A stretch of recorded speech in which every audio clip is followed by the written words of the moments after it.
What is your maiden name? Lee Rudd. Rudd? R-U-D-D, like mud. Okay. Where were you born? New York City. Oh. I was a feet first baby, and I had to go to a specialist who was away at the time. I was born Sunday, and he was on Long Island. But the med students had a good time. What was your date of birth? 1919, August 10. It's Herbert Hoover's birthday. Okay. And do you remember your service dates from when did you start till when you ended? I have to say August 1944 till, I don't know, April 46. 46? That's not exact. I don't remember. That's fine. And which branch of service did you? American Red Cross.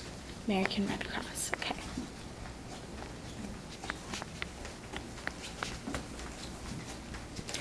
Okay.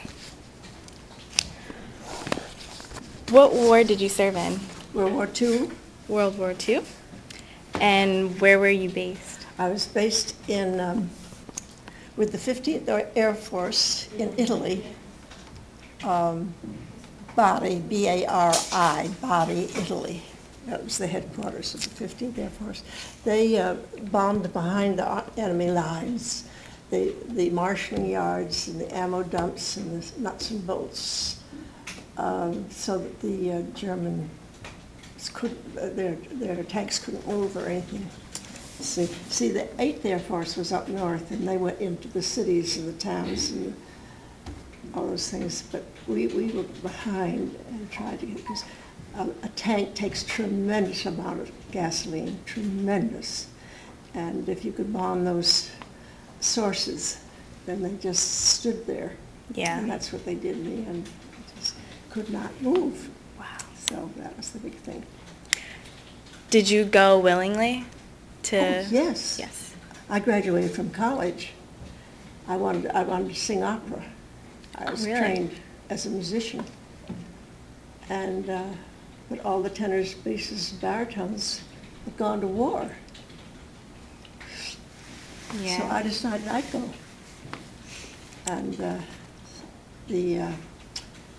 and Red Cross was delighted with me. First of all, I was a college graduate. Secondly, I could speak the languages. And I didn't get sent to the Pacific. So because of my college training and experience, they just sent me right off to Europe, which was fine. They sent us to Washington, D.C. to prep us. We got our first set of shots, our uniforms, our footlockers. Anyway, there's a lot of prep. And then they lectured us, but not very helpful. It wasn't very helpful because they had been in different places. All they said was, now girls, be flexible and don't get VD or pregnant.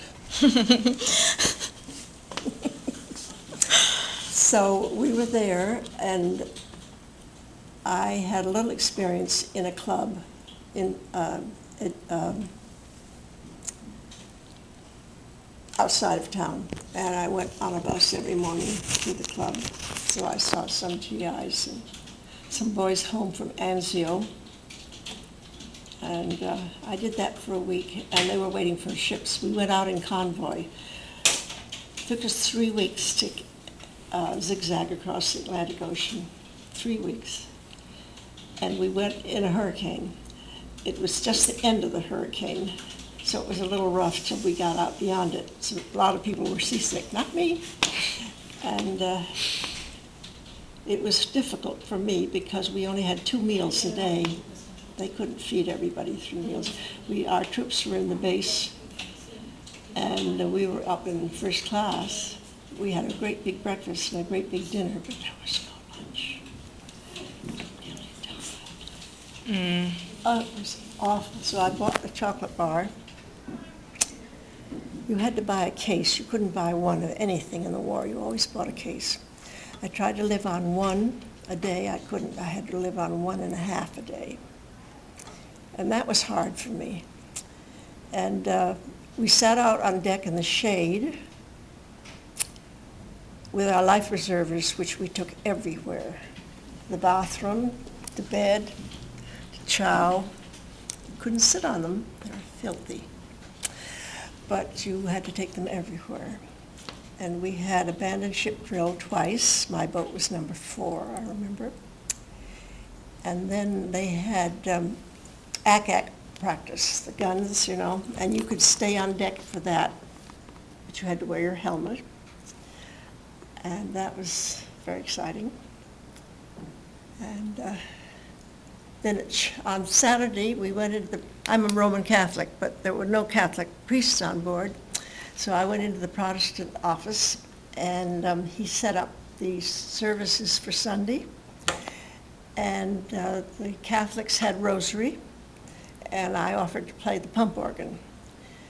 And then I sang tenor with the Presbyterians and soprano with another Protestant group. So we did that on Sunday. Everybody came. We did that for 3 weeks. Oh, wow. That was nice. And then when we got to Italy, a very young Italian priest came on board and said Mass upstairs in the first class. It was the first time. So that was the way we went over. And then we dropped our troops at Leghorn. And Jerry didn't come over that night. They put a blimp up, and he didn't come over that night. It was nice.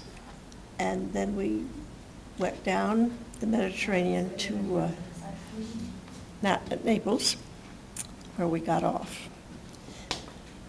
And Naples was the headquarters, and we didn't know where we were going to be sent, so we were all in there. It was nice having water, because on shipboard you had 1 basin of fresh water a day. The rest was salt water. And so we had plenty of water. But my tummy went to pieces. Mm-hmm. So we were there until they decided where they put us into a 6x6. I think there were 10 of us, with all our luggage and our footlockers and bags and whatnot. And for 11 hours we went down the Italian boat, dropping off girls at different places. Finally, my roommate and me and another 2 girls got to Bari. 9:15 at night. I couldn't stand up. I got out of the back of that truck and I couldn't stand up. I thought, oh God, they're going to send me home. But by the time they decided where we were going to spend the night, my back came up. And it was a wonderful, wonderful club. And we had 3 dances a week, 1 black dance to which we could not go, and 2 white dances, one afternoon, one evening, to which the black boys couldn't go. We girls had to explain to them that it was an Army regulation. It was not a Red Cross regulation.